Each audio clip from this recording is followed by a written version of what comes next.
Hey girl, Marissa here. You are listening to the Codependent Dummy podcast. As a young woman, you have been raised, reinforced, and rewarded for putting the needs of others above your own. Now, in your 20s, you're finding yourself exhausted, exasperated, and enveloped in shit relationships, especially the one you have with yourself. Codependency is a way of being where we put the feelings, wants, and needs of others above our own in an unconscious attempt to meet our own feelings, wants, and needs. Sorry to break it to you, sis, but that is not sustainable. This podcast is to help you undo all that so you can stop playing small and start taking up space. Hello, everyone, and welcome back to the Codependent podcast. Today, I'm sitting with Chris McDonald. Chris is a holistic licensed therapist and owns a group online practice, Path to Hope Counseling, in North Carolina. She specializes in treating young adults with anxiety, depression, trauma, and grief. And she is the host of the Holistic Counseling podcast. Welcome, Chris. Thank you. I'm so glad to be here. Glad you're here too. Yeah, this is great. All right. Well, first question. I'm curious, how do you define codependency? And I'm glad that you asked this question. I really have loved listening to your podcast and hearing everybody's answers too, by the way. I think that's really interesting to get different intakes from that. Yeah. But for me, and I see this a lot with the clients that I have, it's often a learned behavior that's from childhood. Many times they have parents who are emotionally unavailable. I see a lot of clients with narcissistic parents. And this is kind of an adaptive behavior that comes up in order to survive. That people pleasing, fear of conflict, and many are also that I see that fear of hurting people's feelings as far as conflict in relationships. So it ties over to later in life with intimate relationships and causes a lot of issues for them as they are unable to put their needs first and put their last on the list for everything. Right. And then oftentimes they're depleted and trying to manage everything. And as they move into being parents as well, then they're putting their children's needs ahead of their own as well. And there's just nothing left for them. And it's a big struggle. And I think from my experience too, a lot of it can be from this negative belief system that I don't matter. Others people's needs are more important than mine. Right. And that drives a lot of this behavior because a lot of them too struggle with the boundaries piece. They have a hard time saying no. And very perfectionistic too in behaviors and a lot of anxiety. But I think and just to let people know, let listeners know too, it's not to pathologize this, that everybody has codependent behaviors. That's why I'm glad you asked that other question about everybody to share an experience, because I think it comes up for everyone in some way. Now, there is a continuum. Some people, it might just be people pleasing. And then other people, it may be on I'm thinking of like a codependent relationship with addiction, where it's just totally toxic and, they're totally impacting every part of them holistically. And so I just want to say that too, that it is a continuum. Right. But I think a lot of times it can be an automatic reaction that happens, that it's not something until you develop that awareness. It's just, oh, let me get in there right now and see what I can do to help or rescue them in some way. And they're just not really, they don't have that awareness yet to say, well, wait a second, I didn't learn that yet. Right. Yeah. And a lot of times that's when they seek therapy, that as therapists, we can help guide them and get to that place. Well, okay, let's pump the brake. So tell me more about that situation and help them to find that and develop that awareness, I think is so important. Yeah. Right. Absolutely. Can you say more? The beginning of your definition, you said unavailable Mm-hmm. and or narcissistic parents. Yeah. And for me too, growing up, it was similar that, I had to be careful with my mom because she could get angry real quick. So it is kind of that retreat mode. Let me just make sure everything's okay. And how can I keep the peace and make myself safe? Mm-hmm.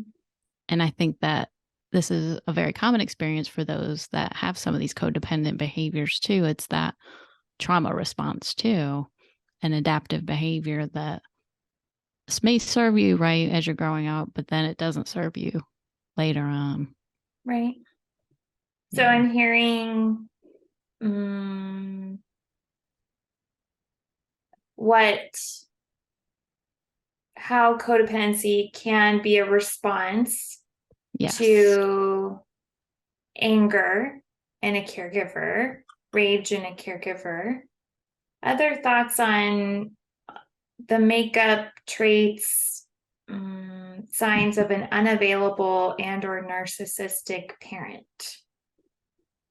I think just that emotional loneliness can be there too with a parent that is just not available. Maybe they provide the basic needs, but they just emotionally cannot either provide empathy or just that regular nurturing that a lot of parents can do. Mm-hmm. That gentleness, kindness, validation. I guess the word's validation, I'm thinking. Right. So a lot of times codependents have to learn how do I soothe myself? And that can be a struggle. I wasn't taught that. It wasn't role modeled. And I have to try to help other people to feel good about myself. And it's just kind of that vicious cycle, I think, too. And yeah. Yeah. And you mentioned it, Yeah. this beloved question. Can you share with us a codependent experience or relationship from your own life? Sure. Well, I'm just trying to think because it's interesting. Can I just say something that happened today too? Um, I think we can be codependent in our careers as well. It's not just intimate relationships like a partner. With my practice, sometimes I have put clients ahead of my needs. And it happened this morning that it became that automatic thing that, oh, this client wanted to see me. It wasn't an emergency. It was just like, oh, hey, there's something I just want to talk about. It's coming up Monday. And my immediate automatic response was, okay, wait, I think I can fit you in, but was overlooking that I had set some time this morning for something else. Mm. And I have had a really long week and I'm exhausted and I just can't. And I was like, whoa, wait a second. So I had that awareness, was like, let me step back. Okay, we're going to have to schedule another time next week. I can't do it today. So just being able to have that awareness to step back and say, okay, I'm not going to go into the automatic people pleasing or putting other people's needs. It's, we have to put that pause in because that automatic, especially with text or email, because text, I think, is so easy to just be like, bam, let me get back to you right now. But when I was 19, I had my first long-term boyfriend, and I didn't know what codependency was. I didn't know anything. And he had some mental health issues, some anger issues. And it was difficult at times because to manage his, and as I say this, like codependency is trying to manage other people's needs. But that's what it was. It was just, he had so much anger and would break up with me. It's just like a lot of emotional games. And then, oh no, I changed my mind. Let's get back together. And I just put up with it and just wanted to make sure always that he was okay and kind of depleted myself. But I had no other relationship longer term to compare it to. That's all I knew. And what could I do with the people? It was the people pleasing coming through so that he's happy and stable. What do I need to do to take care of him? And just as an example, I remember we would on Friday night go out to eat, and he'd always ask, oh, where should we go? And I would always say, wherever you want to go. Even if he said Chinese, I'm like, I don't want Chinese, but I would just agree. And not having a voice, Right. I think, was how that came up a lot in that relationship. Yeah. And I mean, that relationship ended very badly too, because he was very unstable and it got physical. So and at that point I was like, no, I'm just not going to do this. And moved on from that, thank goodness. Mm-hmm. But yeah, that was more of a one more intimate relationship, how that came through. And Mm-hmm. yeah. Right. And thank goodness. Yes.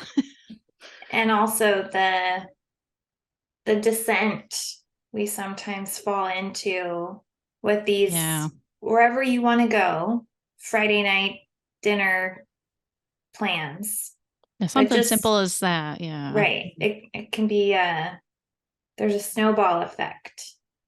Yeah. And just never speaking up. It was like, and I look back, I'm like, oh my God, what was I doing to never be like, no, this is not okay. It's not okay for you just to cancel plans because you don't feel like it tonight, and you're always canceling plans, or what, all these things that come up with just not speaking up and just going along, even though inside you're just like, oh, just not feeling it. Mm-hmm. Yeah, it's tough. Yeah. Any other memories from that time that I just stand have to say, out? I'm glad I got out of that relationship. That just, because even talk about now, I can just feel it in my chest, like that tightness, just thinking about being in that situation, and being so young too. I didn't have the experience, right, to really handle it or manage it, and to realize that this is not okay for a relationship, and how he was treating me in the mental games. And yeah. Mm-hmm. And I think it's hard. I don't know if this is a codependent trait, but for me, it took me a long time to open up with other people, to say, hey, like a friend, to say, hey, this is going on in my relationship and I'm having a hard time. That took me, I'm 51, so probably 20 years to start to open up about things like that were that difficult.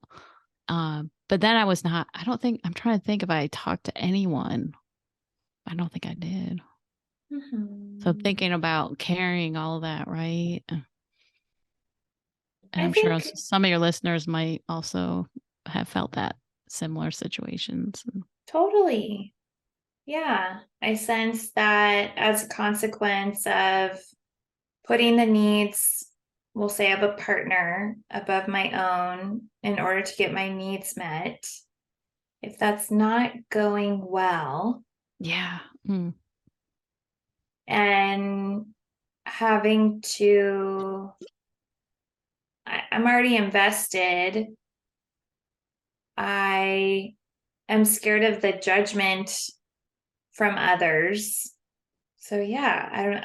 It's not like a simple It isn't. Mm. description or summary, but yeah, I think there is. If I'm already so invested, and I do need global approval from everyone, and he's acting like this, Mm-hmm. I'm not going to tell anyone what Nope. happened.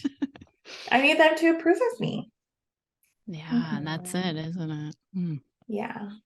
But I also too, there's a couple of relationships that I've alluded to, shared about slightly. One of them is more of like a narrative with the DJ codependemy segment, and revisiting these just codependent shit shows. It's I feel when I sit down to write the episode, when I sit down to record the episode, Mm. after recording, I'm like, ugh. Yeah. Oh, I'm Yeah, sure you can feel it too, huh? it's hard to revisit. Mm-hmm. Yeah, to go back into that space. And mm-hmm. Mm-hmm. Well, let's hear about you describe yourself as a holistic Yes. licensed therapist, and even in your description of codependency, you talked about how at at one end of a spectrum, it can be impacting an individual holistically. Yes.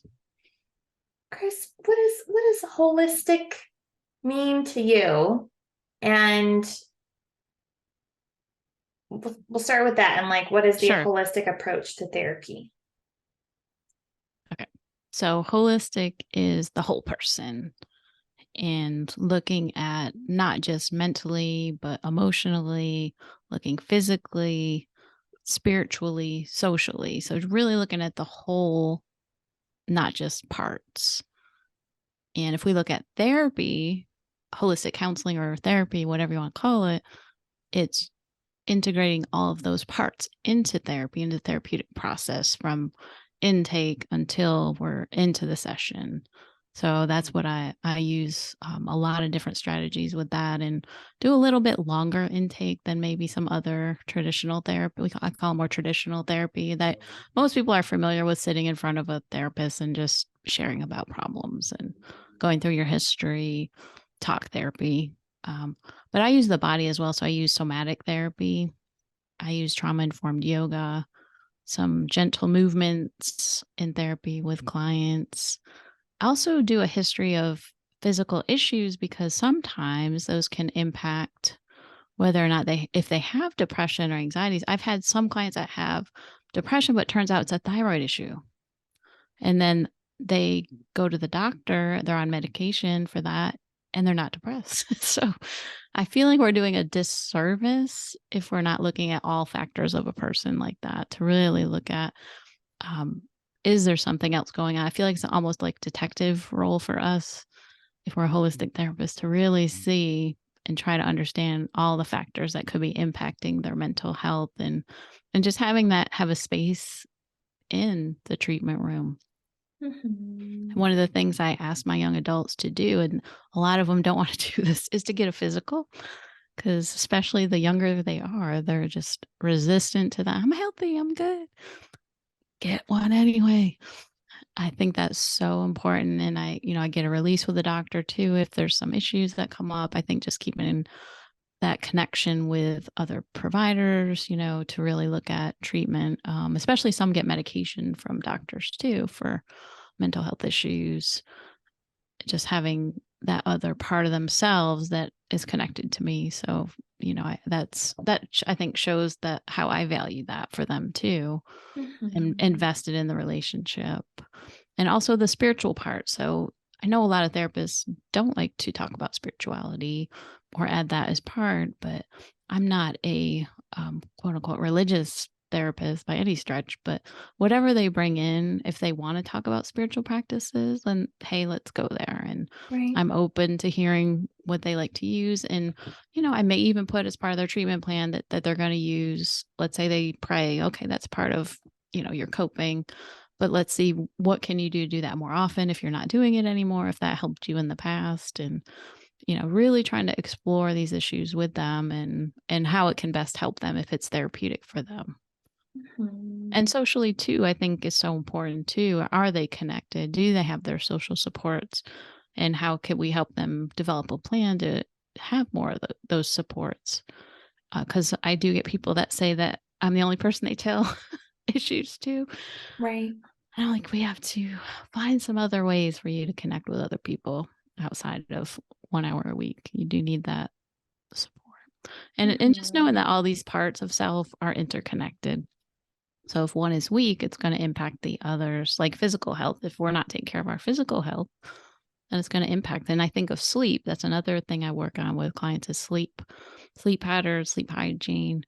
Sleep impacts everything. And if you're not getting enough sleep, if you're waking up a lot or just having trouble getting to sleep, then it's really can affect your mood, your overall mental health and physical health. And so I do assess a lot for that as well. And Mm-hmm. eating habits, I don't give eating plans or anything, just I think it's important for us to know as therapists, because if I have some clients that would not eat all day and they just eat dinner, and they're wondering why by lunchtime they're more irritable, why their mood changes. So just kind of knowing, I think for us as therapists, knowing what's going on more, I think is what's so important with holistic counseling. And a lot of Mm-hmm. holistic counseling too is people use different holistic modalities. Like I use trauma informed yoga, meditation, mindfulness. I use brain spotting as well. So I kind of integrate all those together. And other people might even do some energy healing or tarot cards in session. There's just a whole range of what people use for holistic modalities. So, yeah, it's a big so spectrum. really, it is, but the words that come to mind, right? Yeah. Trying to be as all encompassing. Yes. Creating as much context as a therapist can to then promote balance. Balance, yes. Because they're all interconnected. Yep. Yeah. Physical, spiritual, social. What were the? Did we say emotional? I don't know. Mental, Emotional. emotional. Yeah. Was there one more, or is it four? Core four. No, I forgot what you said. What is it? Well, you list them. I know. Okay. So psychological, emotional, mental, spiritual. And what else did I say? Social. Social. Yeah. And physical. I don't know if it's physical or not. Physical. Yeah. Yeah. Physical is a big one. Big interconnection. We include the body somehow in treatment. I think it's so important, especially those I treat trauma. I think it's just essential part of what we do to really notice what's going on in our bodies, because many people live from the neck up and have no idea what's happening in their bodies. Yeah. Right. And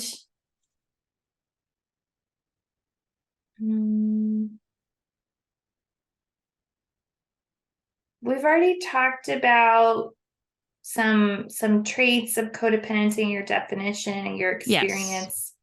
Any other thoughts on when you do this holistic assessment, things that stand out with your codependent clients? So things that stand out for the assessment or in general? Like similar findings, like in how they're doing spiritually or physically or socially. Many are depleted. And you know what I hear a lot is, like, I remember I had this one woman, she was a little bit older, but she had a daughter that she would just come in and just talk about her daughter's problem, and she's having this problem at school. And I was like, whoa, hang on. So what about you? How's this affecting you? And she would just gloss over that. And that's what I hear a lot is just, or it could be a young adult in a relationship. I have several that have had these really serious codependent relationships that are just toxic for them. And, but let me see what I can do to help him and say, how can I make things better for him? And you hear that language coming up. And so it is learning some of those skills in the relationship for setting boundaries and communicating needs. And that's I think the biggest thing is their language and how they present with a lot of this. But yeah, the depleted, I think, is the big one. Many lose like their spiritual practices and purpose, meaning. They struggle because everything is geared up in the relationship or other people. And again, codependency doesn't have to be just the intimate relationship. It can be with a parent, it can be with your children, friends. It can come in so many different ways. Touching on the spirituality lacking, I have talked about this in a previous episode on spirituality, and I sense that was and has lacked in my life previously, due to relationships where I was worshiping unconsciously my ex-boyfriends, my friends, my bosses. I wasn't actually, again, like, you couldn't point to me and say like, oh, like, she must be Muslim, but it's like, oh, she must be like, I don't know, we'll name an ex-boyfriend Rodney. She must practice Rodneyism because she is worshiping this deity named Rodney. Like, she thinks of him throughout the day. She brings offerings. She celebrates his milestones like they're hers. It was interesting to think about as I've grown in my healing journey, how my spirituality, I think that part of me would was channeled towards humans. I hear Mm-hmm. you. Yeah. Yeah. And it just takes your focus away from bigger picture, or what do I believe? What are my values and spiritual practices? And I see a lot of young adults that they don't know, which is okay. We can still explore that and go back to that. And they realize a lot too, once we go through values, is I'm not really living my life according to my values. And maybe I do want to have more of these practices that put myself first, and Right. have these spiritual practices. And that's a lot what I teach too, is trying to figure out what are these holistic practices that are helpful. As I help people set up meditation practices, if that's something they're interested in, because that's really developing that internal world and connection to self. And for some people, that can be spiritual too, using meditation or yoga, setting up how can I incorporate some gentle movement to calm my nervous system. And that's putting yourself first when you allow yourself to set up a daily practice, which Mm-hmm. can be so healing and therapeutic. Yeah.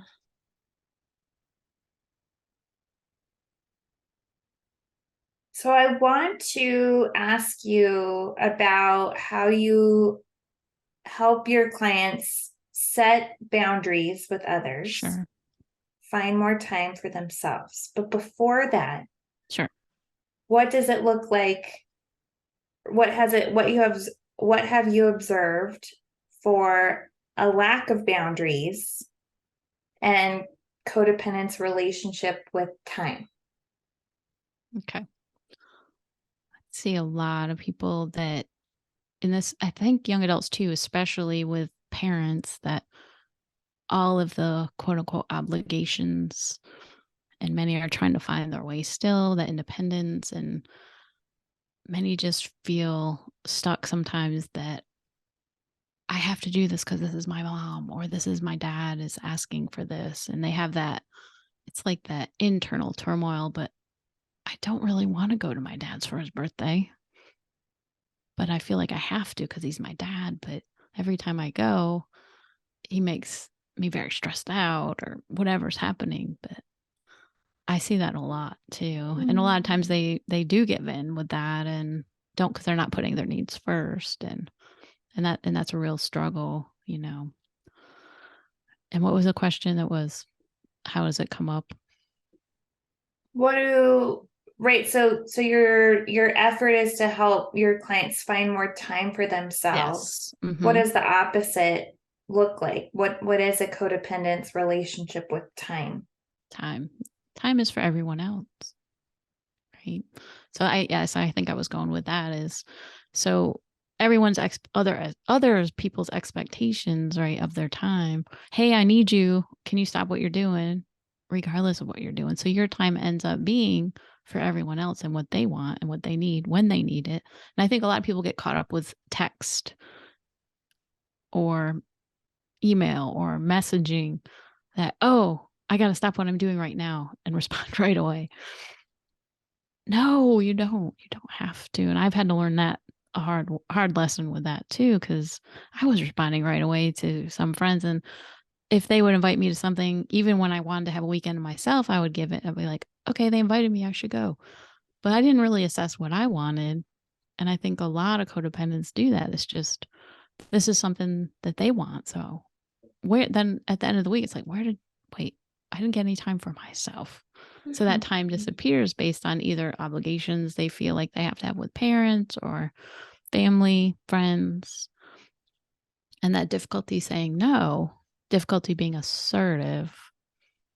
So they have a hard time with that. So then their time disappears and they don't have the time for themselves. Mm-mm. So when Right, you, as you're, yeah, go ahead. mm-hmm, go ahead.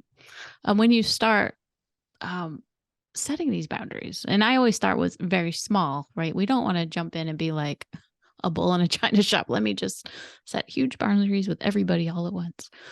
What is one thing you can do this week? right? A small way you can set a boundary. Could it be text that you're not going to respond right away? And of course, this is all going to bring up discomfort. It's going to be uncomfortable, but it gets easier the more you learn to do this and practice, so that you can have that time. What is important to you? What aligns with your values? So maybe you like some time in the evening to yourself after work, and you've talked to your partner and they're going to help with the kids. So are you going to answer that call from your friend? Or are you going to take time for you to do something like read or something that's calming, listen to music? So that's how you can start to get more of your time back for you, is to figure out what is important and when can I do this. And sometimes too, just thinking about, what did I like to do in the past?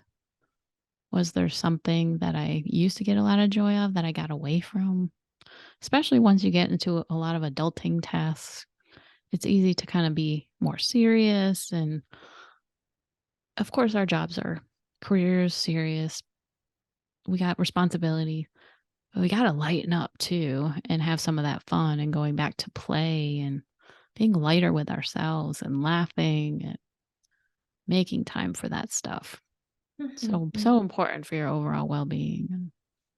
Right. A thought came to mind as you were talking about what lacking boundaries and time is for everyone else. You said, right, the shoulds, my friends texted me to do something I wanted to stay in, but I should go. She invited me. And I sense that for those struggling with codependency, the rule is, because I should, I must. Like after the I should go. It's a must. Once that's done, there's no, very little choice after that. And I think we should do a lot of things. Right. And so for codependence, that's just a recipe for disaster, because again, going back to your example, I should go to my dad's birthday. And it's like, okay, then now you must, because you're codependent. Yeah. And how does that feel in your body when you say that to yourself, that I must do this, or I should do this? What sensations come up, and right, what emotions? All right. And then contrasting that, we're already starting to answer. Additional thoughts on how you help your clients start to set boundaries. Yes. And find more time for themselves. Yeah. So like I mentioned too, just starting small. Where can you set that first boundary? And just setting it up for them too, to know that people are going to push back. You might piss somebody off. Maybe their feelings get hurt, but you got to accept that. It's not easy. And I've had this with many people who start to set boundaries, and it is much harder than they thought, because of it's not keeping the peace anymore. Setting your needs for people that are used to you giving in, doing what they want, and all of a sudden you're not. They're like, whoa, wait a second. Let me push back so she'll give in. And that's the question, isn't it? Are you going to give in? Or are you not? Are you going to stand your ground too? So maybe not start with the hardest person. Start with someone, maybe it's a boss. Sometimes it can be just at work, and just saying no to one more project, one more thing to have done, and just speaking up for yourself and finding your voice. I think that's such a key thing with codependence, finding your voice. What do you want to say? And a lot of times too, we'll practice in session. I'll do role plays. So I think practicing it out loud, just to hear yourself and embodying that. I'm all about embodying everything that we say and do, and just kind of noticing how that feels in your body to speak what you want to speak, and really be genuine with what you want to do for yourself. can be so powerful. And you're going to have more time if you're not giving into what everybody else wants and putting everybody else's needs first and not giving into the shoulds and musts, letting it go. And then figuring out, okay, so if I have more time, how do I want to spend my time? What's important to me? What is aligned with my values and how I want to be in the world? What will help me to care for myself in a healthy way? Will it be spending time with friends, or do I need time alone? Will it be maybe learning something new, or maybe just doing something fun with my partner that we haven't done before? So trying new things. And so just figuring out and scheduling it. I think that's the other important key is scheduling out the time. When are you going to do this? Because a lot of times we keep thoughts in our head like, oh, I want to go to this new park near me, but you never do because you don't plan it and figure it out. We have those floaters in our brain like, I want to do this, but I don't know when. So maybe Saturday afternoon, this Saturday, put it in your schedule just like you schedule other meetings for work. Put it in your schedule and make a commitment to that, making that intention. In yoga, we set intentions for things and we have to really connect with that to say, this is what I'm going to do. Not a maybe, not a try, but this is what I'm going to do. This is what I plan to do. And just take it one step at a time. You know, maybe it's just one thing you start to plan. It doesn't have to be something every day. Maybe you can just do it once every couple weeks for this new way to take care of yourself and see how it goes, see how it feels for you. And if that, maybe that could motivate you to do it again too, if it went really well. Right.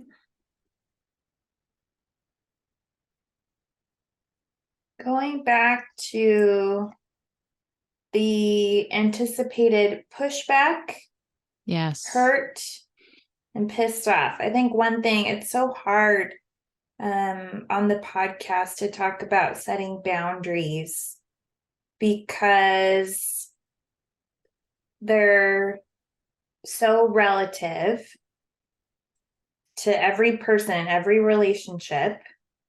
And I know I have shared, I can't think of an exact person, but I know guests have shared that I felt terrified.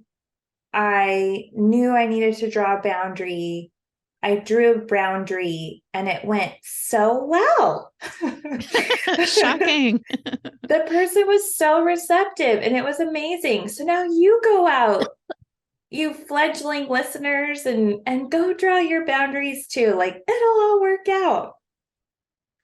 And I know that I've also drawn other boundaries that have gone horribly. And yeah, to the point of non-repair. And yet it's that fear of the non-repair, of the pushback, of hurting someone, of pissing them off, that really can make someone hesitate to even try. Understandably so.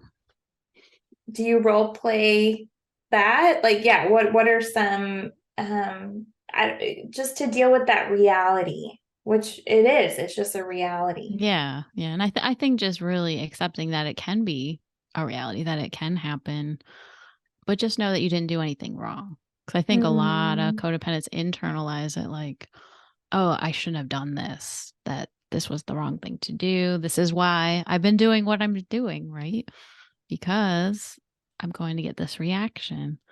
So really being careful with your self-talk on this and remind yourself that sometimes this is the way it's going to go. It's not always going to go perfectly. We're not always going to draw that circle in the sand and it's going to be like, okay, everybody's smiling and happy. It's just the way it is. And being able to adjust and notice what emotion comes up.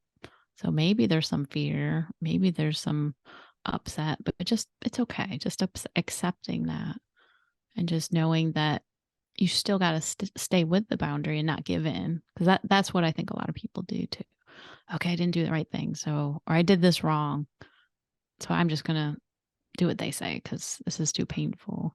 Right. So you do have to work through that, whether in therapy or in some other way to deal with the fallout. Mm-hmm. It can be painful. It can be, but it's worth it.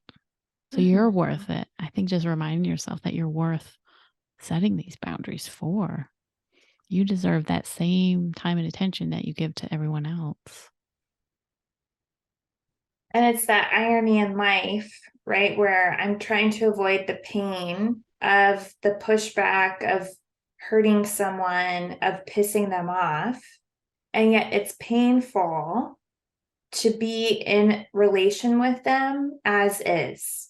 Yes. So it's just like, what type of pain do you want to order? Which one? The intentional or the like long-term, unaddressed, unacknowledged pain? And yeah, it's just like, yeah, you ultimately have to choose. Another thought too, I'm curious your thoughts.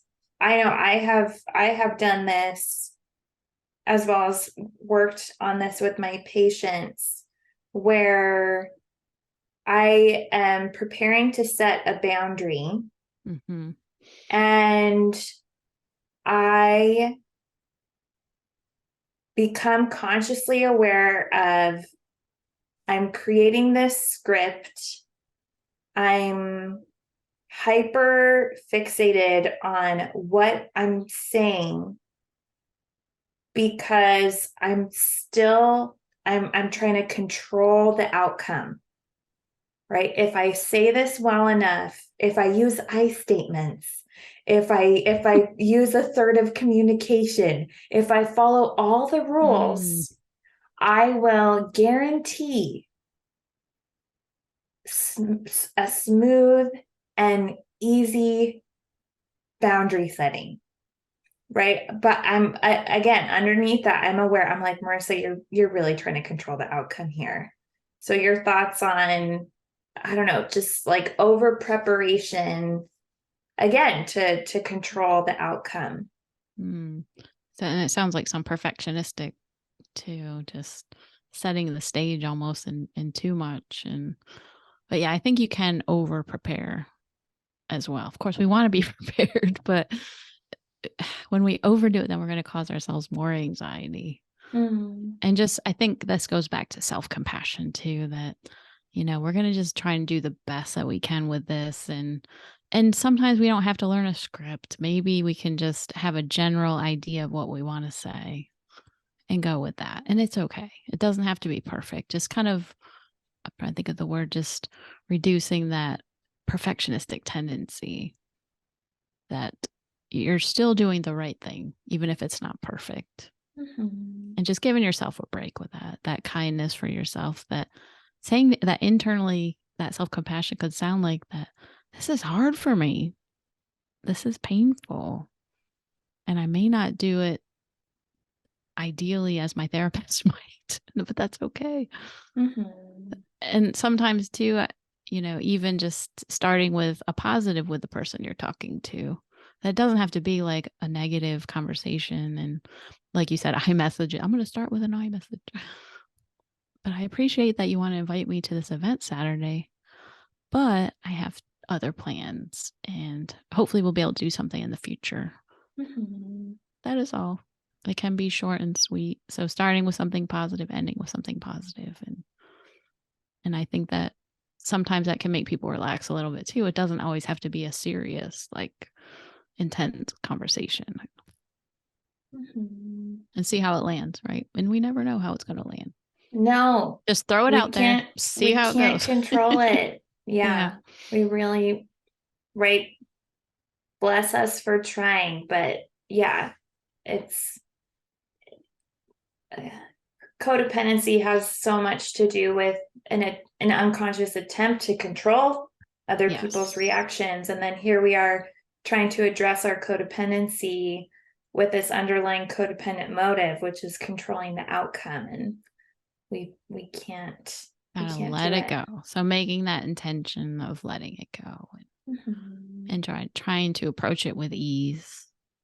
and calm. The energy we bring makes a big difference. Right.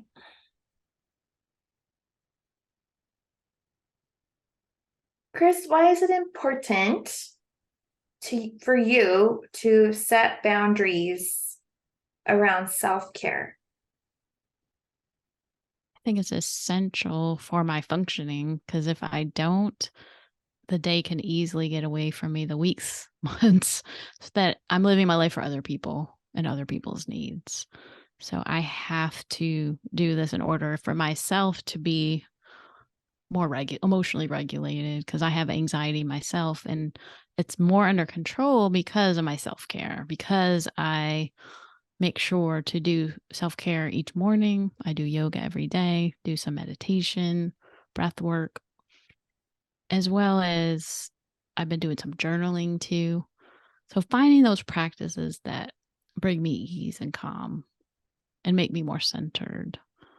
For me, if I don't do that, then I don't know how I would be. I really don't. Because I think it impacts my physical health. I used to have a lot more migraines. I had a lot of physical problems because I was not setting the time aside. And if I don't set a time with clients to say, hey, this is what I have available, that's it, then I'm going to be scheduling for 12, 13-hour days. And I can't imagine how that would negatively impact my holistically, right? Psychologically, mentally, emotionally, physically, spiritually, all the parts are just going to be exhausted. And I'm not going to be able to be a good therapist. I'm not going to be able to be a good wife for my husband. I'm not going to be able to show up for the people I care about. Mm-hmm. Yeah. Right. So the effort to be that codependent effort to be available, so available. Yeah. We just inherently are unavailable, right? We're there, but we're there for 12 patients, 12 clients back to back. Oh my God. That's not actually, we're not actually available. Yeah. Yeah. Mm-hmm. So we're not there for ourselves though, right? If we're doing that.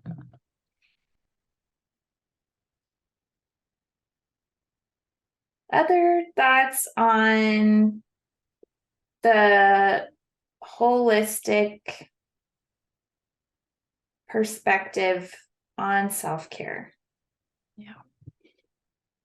I think trying to find where you are with self-care with holistically. So thinking about physically, what do I need to work on right now? What does my body need? Is there things that I might be struggling with? Or maybe I'm doing well with physical. Maybe I got to work more on the emotional side. And that's an area that is hard for me. So knowing that we all have the sides that we're stronger in and then sides that we're weaker in, and that we can always have self-improvement with that too. But just know that it's all connected. Mm-hmm. And there's no judgment, right? Everybody comes where they are. And just for your listeners to remember that this is not a time for them to judge themselves like, oh my gosh, I'm not eating right. Oh my gosh, I'm not doing this holistically right. That's okay. Where you are is okay. That's a starting point. And just figuring out what would work for me today. And sometimes that's all you need during the day too. If you're feeling drained or anxious, asking that question for codependence, especially, what do I need right now? Forget everybody else. Forget the noise in the head, right? All the thoughts that may be there. What do I want or what do I need right now? And tuning into intuition, I think that's another part I didn't talk about, is we kind of push that small, quiet voice right down, the intuitive part of ourselves, higher self, whatever you want to call it. And if we can tap into that to say, what do I need? And when we develop that, you will get answers, but you have to listen. You have to be open to hearing. Mm-hmm. And sometimes it could be a small voice. Sometimes it could be, for me, I see like visual things. So one day I was so tired. I'm just like, what do I need? I got a visual of myself just putting my head down on my desk. So I did. I was just like, you know what? I just need to take a break. I'm just drained. So just figuring out what it is once we hear that, and then doing it, listening to that voice instead of pushing it away. How can I listen and follow through? Mm-hmm. So important.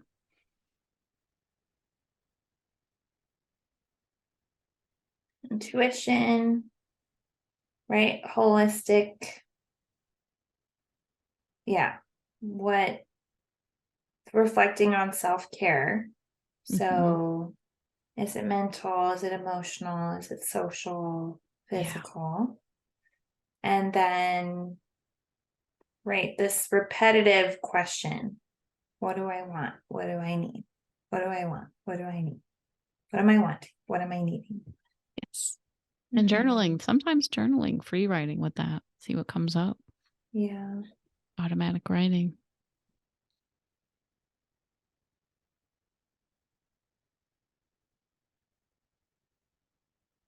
Well, thank you for coming on. Well, thank you for having me. It's been a great discussion.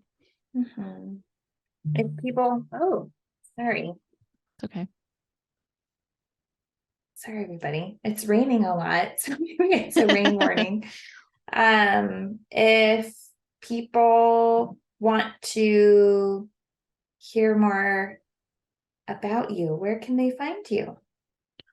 Well, probably a good spot is to check out my podcast. So I think a good episode for listeners, if you want to look on your phone right now, you can look at episode 100. So I have 100 episodes that I celebrate in February. And that episode actually is about Congratulations. Thank you. I appreciate it. How to create more balance in your life, which I think kind of goes along with what we've been talking about. And that's an interview with Gordon Brewer. I think that listeners might find that very helpful. Very helpful. Okay, I'll put, go ahead. I also have a book called Self-Care for the Counselor, and it's all about holistic self-care, but it's not just for therapists really. In there's so many wonderful tips that I give about creating balance and routines for yourself and learning how to put yourself first. Awesome. All right. Well, I'll put links to the episode and the book in the show notes. And thank you for coming. That sounds great. Thank you so much. Yeah. All right, everybody. We'll see you next week. Take care. Hey, girl. It's Marissa again. I'm not like a regular podcaster. I'm a cool podcaster, right? Thank you for listening and staying till the end. You can find me on Instagram at Therapy with Marissa. Email me, marissa@codependummy.com. Check out codependummy.com for more information on the show. And baby girl, a subscribe, rating, and review would be much appreciated. Till next time, I want you to remember, if you are feeling unseen, I see you. If you are feeling unheard, I hear you. And if you think that you don't matter, know that you matter to me.